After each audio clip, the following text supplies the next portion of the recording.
Hello students.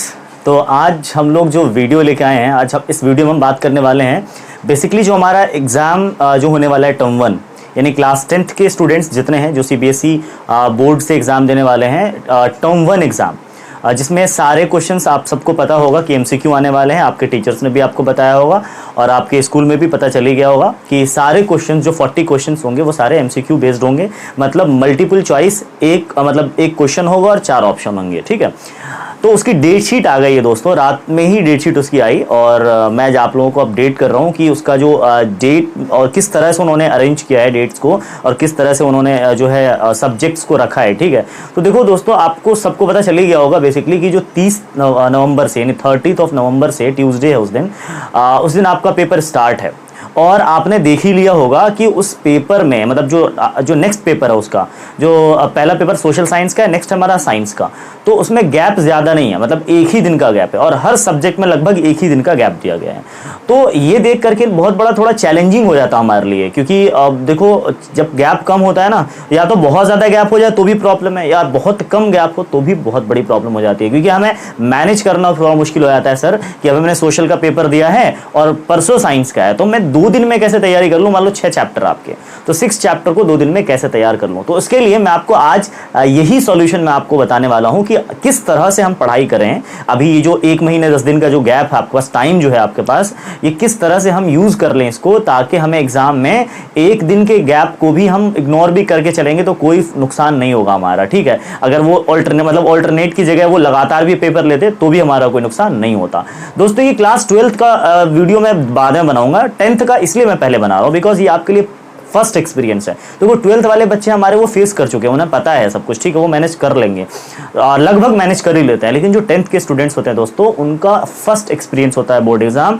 तो एक तो वो पहले से होपलेस होते हैं कि सर क्या होने वाला है, पता नहीं क्या होगा, समझ नहीं आ रहा। बहुत बच्चों के सवाल होते हैं कि सर पहले कहाँ से स्टार्ट करना है। ये भी मैं आज आपको बताऊंगा कि पहले कहाँ से शुरू करना है, पहले कौन से क्वेश्चंस को करने हैं। बच्चे सीक्वेंस को फॉलो करते हैं, मतलब बहुत सारी चीजें जो गलतियां हैं जो आप करते हो, तो आज मैं बताऊंगा कि वो गलतियां आप नहीं करो। ठीक है, मैं आज आपको यही क्लियर करने वाला हूं।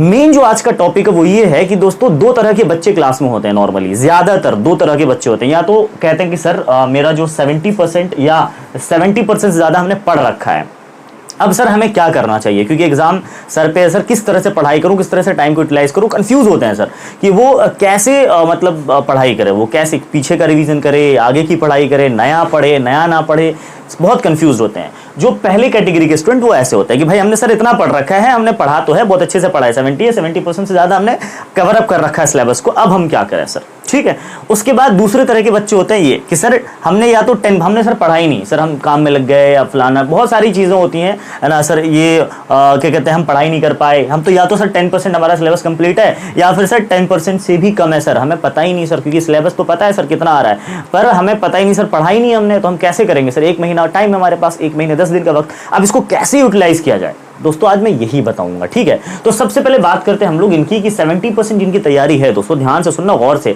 और इस दोनों को बताने के बाद मैं आपको लास्ट में ये चीज बताऊंगा कि आप गलती क्या करोगे और आपको पढ़ना कैसे है। ठीक है, चलो ये 2 टॉपिक मैं आपको इसके बाद क्लियर करता हूं, तो फटाफट ध्यान से सुन लो इसको। 70% और 70% से ज्यादा जिनकी तैयारी है या जो पढ़ चुके हो, तो दोस्तों आपको कुछ करने की जरूरत है। बच्चा आपको कुछ मत करो, आप जरा भी टेंशन मत लो, क्योंकि आपको सिर्फ 2 काम करना है मेनली। सबसे पहला काम तो आपको ये करना है, आपने जितना पढ़ रखा है ना उसको छोड़ दो, अभी वहीं पर स्टॉप करो। आप वहीं पर स्टॉप कर दो, कुछ नया मत पढ़ो। अभी आपको कुछ नया नहीं पढ़ना। क्या करना है फिर, देखो आपने जो भी 70% पढ़ रखा है ना, 70%, तो जाहिर बात है उसमें आपने एनसीईआरटी के आपने 6 चैप्टर कंप्लीट कर लिए होंगे। 6 चैप्टर्स में दोस्तों मैं पहले बता चुका हूं, पिछली वीडियो में मैंने अच्छे से बताया था कौन से चैप्टर कितने नंबर का आ रहा है, तो मैं डिस्क्रिप्शन में लिंक दे रखा है मैंने, उस पर जाकर आप देख लीजिएगा। तो 6 चैप्टर में जैसे केमिस्ट्री के 3 चैप्टर हैं स्टार्टिंग के, और बायोलॉजी का 1 चैप्टर है 6th चैप्टर, और जो हमारा फिजिक्स का 2 चैप्टर है। तो दोस्तों आपने इन 6 चैप्टर्स को पढ़ रखा होगा। ठीक है, इनके एनसीईआरटी के एग्जाम्पल्स क्वेश्चंस को सॉल्व कर रखा होगा। तो दोस्तों आप अभी मत कुछ करो, अभी सिर्फ आप इतना करो, जो आपने एनसीईआरटी करा है ना उसके क्वेश्चंस को, जैसे एमसीक्यू क्वेश्चंस आपको मिलेंगे उसके अंदर देखना, जो एनसीईआरटी में जो चैप्टर एंड होता है ना, जब चैप्टर एंड होगा तो बैक एक्सरसाइज पे चले जाना और बैक साइज पे देखना आप कुछ एमसीक्यू 4-5 एमसीक्यूज दे रखे होते हैं, आप प्लीज उनको सारे 6 चैप्टर के सारे एमसीक्यूज को, सारे एमसीक्यूज ऑफ एनसीईआरटी, ध्यान रखना है एनसीईआरटी, पहले इसको क्लियर करो, देखो आपसे ये हो रहा है नहीं हो रहा है, ठीक है, आप इसको रिवाइज करो, नहीं हो रहा है तो रिवाइज करो, हो रहा है तो थोड़ा प्रैक्टिस करो और इसको, ठीक है। तो पहला काम आपको ये करना है, आप फटाफट इसको जल्दी से कवर अप कर लो, 1-2 दिन लगेगा आपको, कवर अप कर लोगे अच्छे से। दूसरा जो काम आपको करना है बच्चों, वो आप एक टारगेट बना लो, देखो एक टारगेट बनाओ और 6 चैप्टर को आपको रीड करना पड़ेगा। देखो आपको जब तक रीड ही नहीं करोगे, कि देखो आपका ऑलरेडी 70% या उससे ज्यादा हो चुका है, तो आपको अब मेन जो आपके पास जो पर्पस है आपका वो ये है कि सर हम उसको और स्ट्रॉन्ग करें। स्ट्रॉन्ग करेंगे तो सर आप कुछ नया पढ़ सकते हैं, वरना नया पढ़ना आपके लिए कोई फायदेमंद नहीं होगा। तो उसको स्ट्रॉन्ग करने के लिए आप हर चैप्टर को डेली आप रूटीन बना लो कि सर मुझे इतना पढ़ना है। जैसे मैं बेसिकली साइंस के रिगार्डिंग बात कर रहा हूं, तो अब यही चीज अप्लाई कर सकते हो अपने दूसरे सब्जेक्ट्स में, ठीक है। तो आप एक शेड्यूल बना लो कि सर मुझे आज ना आधे चैप्टर पढ़ लेने हैं, मतलब आधा आधा चैप्टर करके आप पढ़ोगे तो बच्चों देखो 1-2 दिन तो ये इसको कवर करने में लगेगा आपको, 2 दिन ये निकाल लो, अब एक हफ्ते से 10 दिन निकाल लो, 10 डेज निकाल लो कि एनसीईआरटी के 6 चैप्टर्स को आप रीड करो लाइन बाय लाइन, और बहुत अच्छे तरीके से, बहुत ही बारीकी से आपको पढ़ाई करनी है, ठीक है। और रीड करने के बाद जो जो इंपॉर्टेंट पॉइंट्स निकलते हैं, या तो आप उसको टाइम है तो लिख लो, नहीं टाइम है तो आप हाइलाइटर लेके बैठो, पेन लेके बैठो, आप उसको नोट डाउन करो या वहीं पर उसको अंडरलाइन कर दो। अंडरलाइन करोगे तो क्या होगा कि आपका नॉलेज फिल्टर हो जाएगा, मतलब आपने एक चैप्टर पढ़ा और उसमें आपने मुश्किल से समझ लो 70-80 अंडरलाइन कर लिया आपने, 70-80, तो आपने पूरा, अब जो आप रिवीजन दोबारा करोगे उसको तो पूरा चैप्टर पढ़ने की जरूरत नहीं होगी, अब आप उसको सिर्फ हाईलाइटेड पॉइंट्स को, हाईलाइटेड लाइंस को आप आराम से पढ़ लोगे।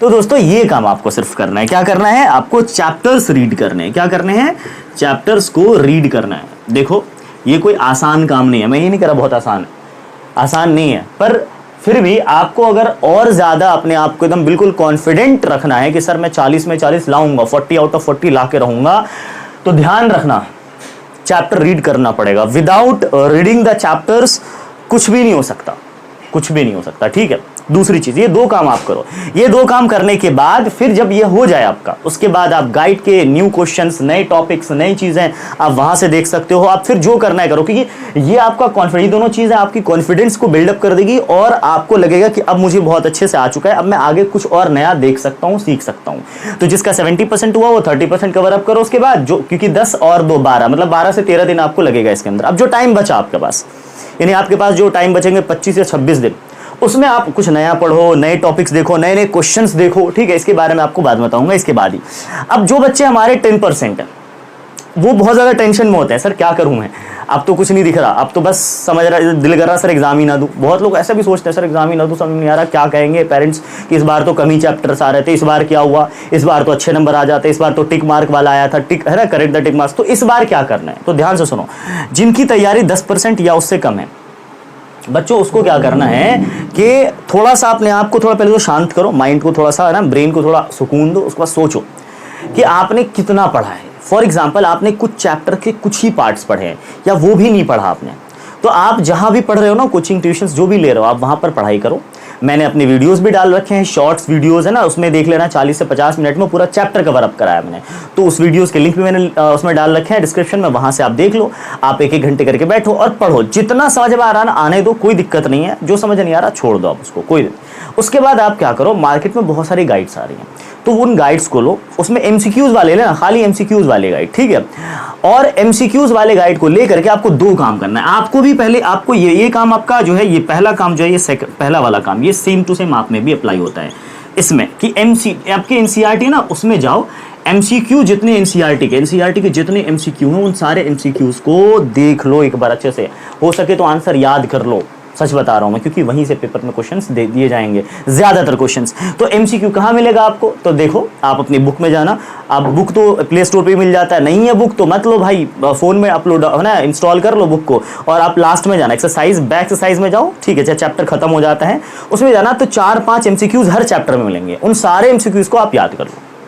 अगर ये हो जाता है, ये 1-2 दिन में हो जाएगा आपसे, कोई भारी काम नहीं है, कोई बड़ा काम नहीं है इसको याद करना। चलो जब ये याद हो जाए आपसे, अब आप उठाओ सैंपल पेपर, ठीक है। सैंपल पेपर मतलब कि आपने जो गाइड खरीदी है उसके क्वेश्चंस, उनमें बहुत सारे एमसीक्यूज क्वेश्चंस है हर चैप्टर से रिलेटेड, असर्शन रीजन भी है, केस बेस्ड भी है, उनके क्वेश्चंस को करना स्टार्ट। टारगेट बना लो कि मुझे आज के दिन ना 20 क्वेश्चंस करने हैं, 25 क्वेश्चन करने हैं।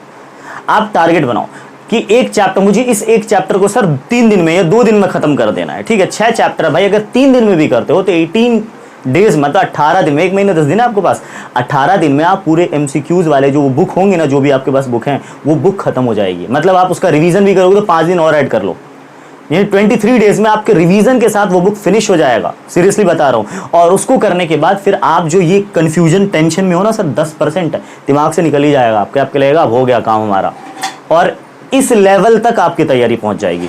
सच बता रहा हूं मैं, ये तरीका है, एक रास्ता है वहां तक पहुंचने का, क्योंकि ये तो इन लोगों ने पढ़ रखा है। आपको क्या करना है, आपको इसी रास्ते को अपनाना है, क्योंकि आप पहले से फ्रस्ट्रेट हो कि सर अब क्या करें। तो देखो क्या करना है, आपको एक क्वेश्चन बैंक लेना है, एमसीक्यू क्वेश्चन बैंक।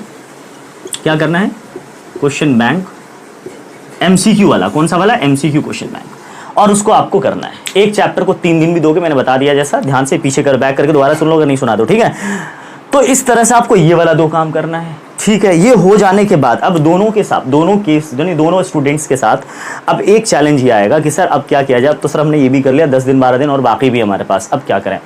तो उसके बाद आप कोशिश करो जितना ज्यादा से ज्यादा हो सके तो क्वेश्चंस अलग अलग जगह से, अलग अलग गाइड से, एक गाइड खत्म हो गया दूसरी गाइड से क्वेश्चन, जितना ज्यादा नंबर ऑफ क्वेश्चंस हो सकते हैं आप प्लीज उन नंबर ऑफ क्वेश्चंस को ज्यादा से ज्यादा करने की कोशिश करो, ज्यादा से ज्यादा उन क्वेश्चंस को करने की कोशिश, क्योंकि पेपर में क्वेश्चंस आएंगे और आपको तो पता है, एक बहुत बच्चे होते हैं सर ये वाला क्वेश्चन तो नया आया था, मैंने देखा ही नहीं था इससे पहले। तो भाई वो नया नहीं होता, वो रहता है आपके चैप्टर से ही, पर आपने उसको पढ़ा नहीं होता, इसलिए वो नया लगता है। समझ आ रही बात, आपके नजर से अगर वो क्वेश्चन गुजर गया ना, समझ लेना कि वो क्वेश्चन आपके लिए नया नहीं कहलाएगा, वो पुराना है। मतलब उसके आंसर 70% चांसेस होते हैं कि आप लगा लोगे उसके आंसर्स। क्लियर है। ये तो हो गई बात शेड्यूल की। अब हम लोग बात कर लेते हैं कि सर लास्ट में जो 1 वीक का टाइम बच जाता है, 10 दिन का टाइम बचता है, उसमें हम लोग क्या करेंगे। तो उसमें पता है आप सबको, ज़्यादातर बच्चों ने देख ही लिया होगा कि सीबीएसई ने अपना सैम्पल पेपर डाला है। सैम्पल पेपर हर सब्जेक्ट्स के हैं, साइंस मैथ्स। आप सिर्फ गूगल पे ही टाइप करो कि sample paper for class 10 for term 1, ठीक है, आपको हर सब्जेक्ट का मिल जाएगा। जिस सब्जेक्ट का भी आपको चाहिए तो उस सब्जेक्ट पे क्लिक करके आप वहाँ से सैम्पल पेपर डाउनलोड कर ले, और डाउनलोड करने के बाद उस सैम्पल पेपर को किए बिना एग्जाम देने मत चले जाना, बिकॉज सैम्पल पेपर से डेफिनेटली मैं गारंटी देता हूँ, मतलब ज़्यादातर क्वेश्चंस जो उसी अंदाज में पूछे जाएंगे। मैं ये नहीं कह रहा कि बिल्कुल वही क्वेश्चन आ जाएगा, हो सकता है कि एग्जैक्टली वही क्वेश्चन 2-4 क्वेश्चन उसमें से डाल दे, पर जो तरीका है ना पेपर को बनाने का, जो वे है ना, वो सैम्पल पेपर से सीबीएसई ये दिखाना चाहती है हमेशा कि जो हमारा पेपर है वो इसी मतलब मूड में आने वाला है, जो पेपर होगा वो उसी के लेवल में होगा, मतलब उससे ना तो ज़्यादा ऊपर ना तो ज़्यादा नीचे होगा। इसलिए बिना सैम्पल पेपर को सॉल्व किए मत जाना। पहले तो सैम्पल पेपर को आप सेक्शन वाइज सॉल्व करो कि भाई अभी 10 क्वेश्चन किया, फिर 10 क्वेश्चन, इस तरह से, फिर एक बार इकट्ठे बैठो और सारे 40 के 40 क्वेश्चंस को, एमसीक्यूज को लगाओ, और समझ के लगाना, ठीक है। और कभी भी सैम्पल पेपर करते हो या कभी भी आप गाइड के क्वेश्चन सॉल्व करते हो तो टिक मत मारा करो आंसर पे, आप टिक मत मारो। आप किसी एक कॉपी नोटबुक निकाल लो और उसमें उसके आंसर्स लिखते चले जाओ। टिक लगाओगे ना तो फिर जब रिवीजन करने बैठोगे उसी गाइड को, उसी एमसीक्यू क्या नाम है क्वेश्चन बैंक को, तो आपको तो सामने आंसर दिख जाएगा, तो क्या फायदा, अपने आप को सेल्फ टेस्ट भी नहीं कर सकते आप। तो इसलिए टिक मत करना आप गाइड पे, ठीक है। आप अलग से नोटबुक पे आंसर्स लिखना स्टार्ट करो उसके, ठीक है। फिर चेक करो, आंसर से मैच करवाओ कि हमारे कितने सही हुए कितने गलत हुए। सेल्फ टेस्ट करो। सेल्फ टेस्ट पता है आपको बहुत ज्यादा बिल्डअप कर देता है, आपको बहुत ज्यादा स्ट्रॉन्ग बना देता है, राइट। तो सैंपल पेपर आपको ध्यान रखना, आपको कहाँ मिलेगा सैंपल पेपर, आपको ये ऑनलाइन सैंपल पेपर किसी भी वेबसाइट पे जाके आप क्लिक करना है, सिर्फ गूगल पे जाकर के, तो वहाँ से सैंपल पेपर डाउनलोड करना। साइंस का सैंपल पेपर डाउनलोड करके देखो आप, हमारे जो मैंने वीडियोस डाले हैं अब तक, मैंने जो चैप्टर्स के वीडियोस डाले, वो एक बार वो वीडियो देख लो और फिर जाओ सैंपल पेपर करने के लिए। देखना, गारंटी देता हूँ आपको ज़्यादा से ज़्यादा क्वेश्चन सैंपल पेपर के सिर्फ हमारे वीडियोस देखने की वजह से आपको लग जाएंगे। डेफिनेटली ये गारंटी है, मेरा बता रहा हूँ मैं।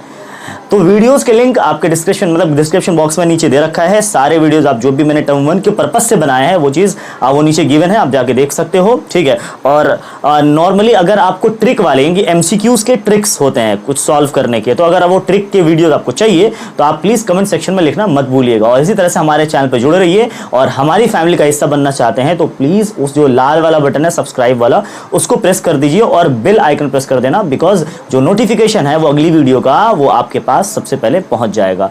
वीडियो को लाइक करके जाइएगा। मिलते हैं अगली वीडियो में, जब तक के लिए thank you and best of luck. पढ़ते रहिए मेहनत से। Thank you.